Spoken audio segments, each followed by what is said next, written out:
Yo les postos, bienvenue sur la chaîne des vidéos de Nono et Sacha. On va évoquer toute l'actualité foot du jour les postos. Nono est avec nous ce soir. Salut Nono. Salut Sacha. Alors on va commencer avec ton ancien pote qui n'est plus ton pote maintenant, Pierre Ménès, visé par une enquête pour agression sexuelle. Pierre Ménès est placé en garde à vue aujourd'hui. Une hôtesse du Parc des Princes l'accuse, sans avoir porté plainte, de lui avoir touché la poitrine lors du Paris Saint-Germain-Nantes le 20 novembre dernier. Pourtant, la police a ouvert une enquête. Aujourd'hui, on a vu aussi que Yannick Agnel, double champion olympique de natation, a été placé lui aussi ce jeudi en garde à vue. On a vu que Benjamin Mendy est en prison depuis plusieurs mois aussi pour des viols, PPDA, Harry Habitant, Nicolas Hulot. Ça n'arrête pas en ce moment, Nono. Hein. C'est à l'image de la société d'aujourd'hui. Voilà. Sous prétexte qu'ils sont blindés d'oseille, ils se croient tout permis. Voilà, ils se croient tout permis. Et moi, je suis content qu'on arrive quand même à les choper, et malgré leur renommée, qu'ils soient interpellés, quoi. Donc on va voir. Quant à Pierrot, je lui dis, mon ami Pierrot, fais quelque chose. Laisse les mains dans ta poche. Arrête, tu sors d'une affaire pas possible. Jusqu'à quand ça va durer, ça, Pierrot? Bon, on verra ce qui se passera dans les prochains jours, mais c'est vrai qu'en ce moment, c'est à la mode. On enchaîne avec le football maintenant et le mercato, les postos. Mino Raiola, agent de Erling Haaland, envoie un message très fort au Paris Saint-Germain et à tous les concurrents. Dans le viseur du PSG depuis plusieurs mois, Erling Haaland a vu son agent Mino Raiola faire une annonce immense aujourd'hui sur son avenir. Entre guillemets, il nous explique, on sait où il devrait aller. Donc il y a encore d'autres choses à dire. Comme quoi, apparemment Erling Haaland, sa préférence serait le championnat espagnol. Mais Mino Raiola nous explique que c'est pas Haaland qui va choisir entre guillemets son club. C'est les offres financières qui pourraient primer pour le choix final. Il nous explique, cela fait 2 ans qu'on y réfléchit. Nous avons les idées claires sur où devrait aller Erling. Et bien évidemment, nous regardons ce que le mercato a à offrir. Je serais un mauvais agent si je ne le faisais pas. On peut aussi influencer sur le marché avec seulement un joueur comme Haaland, a déclaré l'homme d'affaires italien sur Sport One. En gros, il nous explique que même si par exemple Haaland voulait aller au Real Madrid, c'est celui qui proposera le salaire le plus énormissime qui aura la timbale. Qu'est-ce que tu penses des déclarations de Mino Raiola, Nono, sachant que Mino est très ami avec Leonardo, Nasser et compagnie? J'en pense 2 choses. Premièrement, ça va être le feuilleton de l'été. Ça va faire comme l'histoire d'Mbappé. Il va là, il revient là. Quant à Raiola, tu le connais. Il va choisir où il va toucher la plus grosse commission. Elle est très simple, l'histoire. Est-ce que le fait est qu'il a des bonnes relations avec Leonardo et Nasser, ça peut être vraiment on va dire, pour Paris, une opportunité? Ça peut être un plus pour Paris. On va pas se mentir, 75 millions d'euros, c'est quand même cadeau pour Erling Haaland. C'est cadeau. C'est cadeau de la maison. Alors, l'agent et Erling demandent un salaire de 30 millions d'euros par an. Pour toi, il faut lui donner quand même à 22 ans, 30 millions d'euros par an. Ça paraît beaucoup quand même. Ça me paraît beaucoup, mais qu'est-ce que tu veux? C'est les taux actuels qui donnent aux grands joueurs. Donc, tu es obligé de rentrer dans la bagarre à ce tarif-là. Alors, une précision de plus dans ce dossier. Erling Haaland veut être la star de l'équipe. Ça risque d'être compliqué si Mbappé va au Real. À Paris, il y aura toujours les Messi, les Neymar et compagnie. Honnêtement, si tu veux être la star d'une équipe, honnêtement, il faudrait aller peut-être à Chelsea ou peut-être à United. Donc, est-ce que cet argument aussi peut le convaincre de ne pas aller au Real ou au PSG s'il veut vraiment être la star d'une équipe? Non, il pourra devenir la star de l'équipe, parce que Messi, ça va pas être éternel, ça va être 2 ans au maxi. Neymar, on ne sait pas ce qui va se passer. Donc, je pense qu'il peut prétendre à être la star du PSG. Donc voilà les postos, Erling Haaland plus que jamais sur les papiers et les tablettes du Paris Saint-Germain. Donc il y a quelques semaines, le journaliste spécialiste du mercato Fabrizio Romano donnait un indice de taille sur les ambitions futures du PSG à la surprise générale. Il nous expliquait que peut-être le PSG ciblait en priorité un milieu de terrain pour 2022 avant peut-être l'option Erling Haaland afin de parfaire son entrejeu. Donc si beaucoup d'efforts sont placés sur la prolongation éventuelle de Mbappé, même si ça risque d'être compliqué, les dirigeants n'oublient pas certains dossiers chauds au milieu de terrain et auraient même des vues chez leurs meilleurs ennemis, le Real Madrid. Ce jeudi, selon El Nacional, le PSG aimerait enrôler le Brésilien Casemiro, joueur et milieu de terrain du Real Madrid pour l'été prochain. L'ancien joueur du FC Porto possède un profil complémentaire, on va dire, à Marco Verratti, ce qui plairait grandement aux dirigeants franciliens. Donc pas de doute, le prochain mercato estival risque de s'enflammer du côté de la capitale. Casemiro au milieu de terrain, Nono, tu valides ou tu ne valides pas? Je sais plus que valider. Tu te rappelles, la dernière fois, on parlait du milieu de terrain, tu me disais, Nono, tu as des noms en tête, et malheureusement, j'avais oublié Casemiro. Mais ça serait pour moi, s'il veut vraiment partir, priorité numéro 1. ça serait un renfort exceptionnel.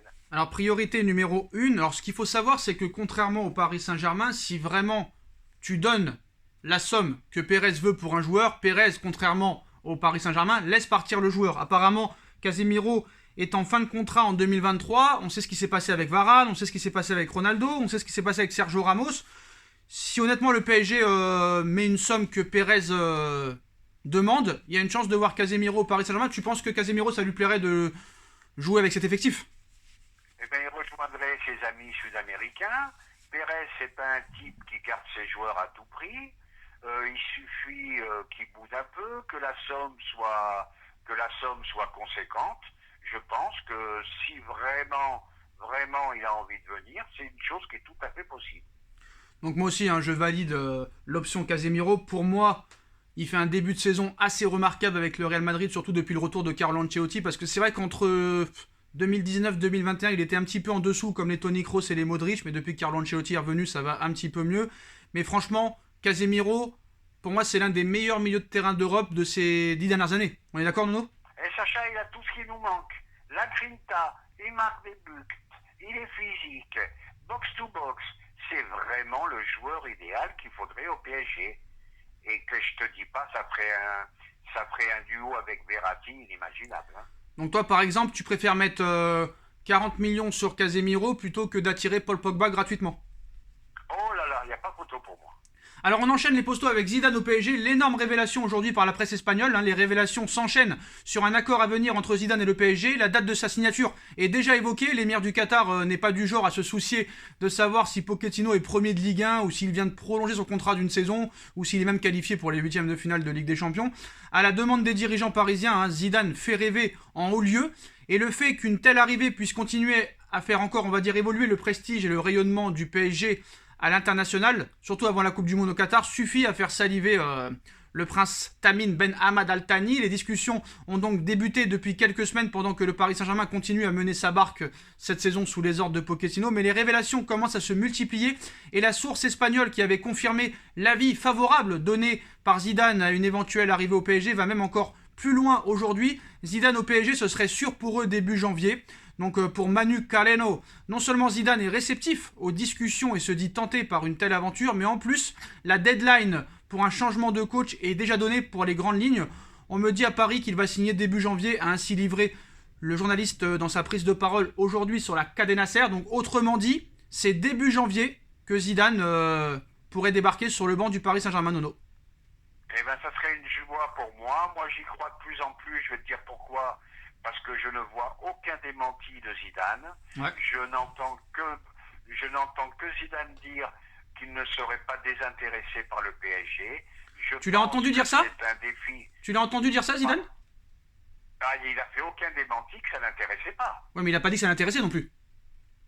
Non, mais on est dans le doute. D'accord. Mais bon, vu qu'il n'y a pas de démenti, je pense que il y a de fortes chances que ça se passe. Donc une annonce troublante, sachant que le timing correspond quasiment à l'identique à celui qui avait coûté sa place à Thomas Tuchel l'année dernière. Pochettino avait alors attendu quelques jours pour prendre sa place d'entraîneur du PSG au 2 janvier 2021. Un schéma qui pourrait convenir à tout le monde, les joueurs parisiens étant alors en trêve hivernale, et il reprendrait l'entraînement à quelques jours près, avec donc un nouvel entraîneur. Apparemment, il y aura le tapis rouge pour Zidane, et ces derniers temps, bon, la victoire contre Bruges n'a pas changé grand-chose. Léo Messi ne cache plus à ses proches qu'il ne comprend pas son utilisation par Pochettino et estime qu'il serait mieux mis en valeur avec un entraîneur renommé et sensible à l'équilibre du vestiaire comme Zidane. Le tapis rouge est en tout cas déroulé et comme la presse qatari l'a annoncé aussi depuis plusieurs semaines, les planètes sont réellement en train de s'aligner pour faire de Zizou le futur entraîneur du Paris Saint-Germain. Alors Nono, Zidane était à Paris lundi soir avec ses anciens potes champions du monde, Lizarazu, Djorkaeff, Charbonnier. Tu sais que Charbonnier lui est consultant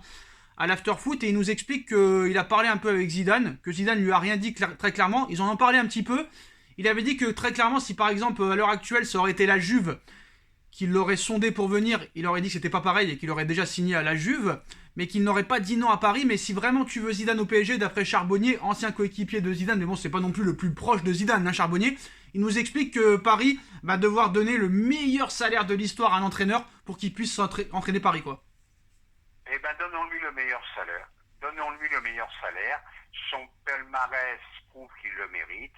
Et puis, tentons tentons un dernier coup avec cette icône, tentons un dernier coup avec Zidane, et si par malheur, même avec lui, ça marcherait pas, donc ça veut dire qu'il y a un problème insoluble dans ce club, et que là, la suite serait vraiment plus que délicate.